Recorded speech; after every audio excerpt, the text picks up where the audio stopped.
ಜೈ Christ. ಅಪೊಸ್ತಲರ ಕೃತ್ಯಗಳು 11ನೇ ಸಂಧಿ 19-26 ವಚನಗಳು.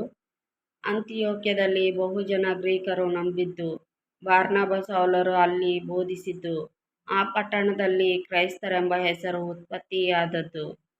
ಸ್ತೇಫನನ ವಿಷಯದಲ್ಲಿ ಉಂಟಾದ ಹಿಂಸೆಯಿಂದ ಚದರಿ ಹೋದವರು ಯೆಹೂದ್ಯರಿಗೆ ಹೊರತು ಮತ್ತಾರಿಗೂ ದೇವರ ವಾಕ್ಯವನ್ನು ಹೇಳದೆ ಫೊಯಿನಿಕೆ, ಕುಪ್ರ, ಅಂತಿಯೋಕ್ಯ ಪ್ರಾಂತ್ಯಗಳವರೆಗೂ ಸಂಚರಿಸಿದರು.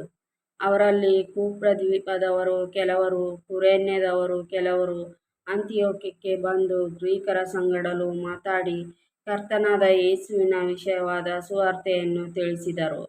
ಕರ್ತನ ಹಸ್ತವು ಅವರಿಗೆ ಸಹಾಯವಾದ್ದರಿಂದ ಬಹುಜನರು ನಂಬಿ ಕರ್ತನ ಕಡೆಗೆ ತಿರುಗಿಕೊಂಡರು.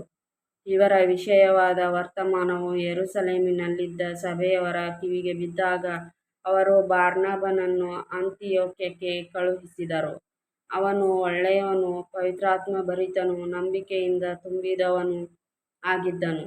ಆದ ಕಾರಣ ಅಲ್ಲಿಗೆ ಬಂದು ದೇವರ ಕೃಪಾಕಾರ್ಯವನ್ನು ನೋಡಿದಾಗ ಸಂತೋಷಪಟ್ಟು, ನೀವು ದೃಢಮನಸ್ಸಿನಿಂದ ಕರ್ತನಲ್ಲಿ ನೆಲೆಗೊಂಡಿರಿ ಎಂದು ಅವರೆಲ್ಲರಿಗೆ ಬುದ್ಧಿ ಹೇಳಿದನು.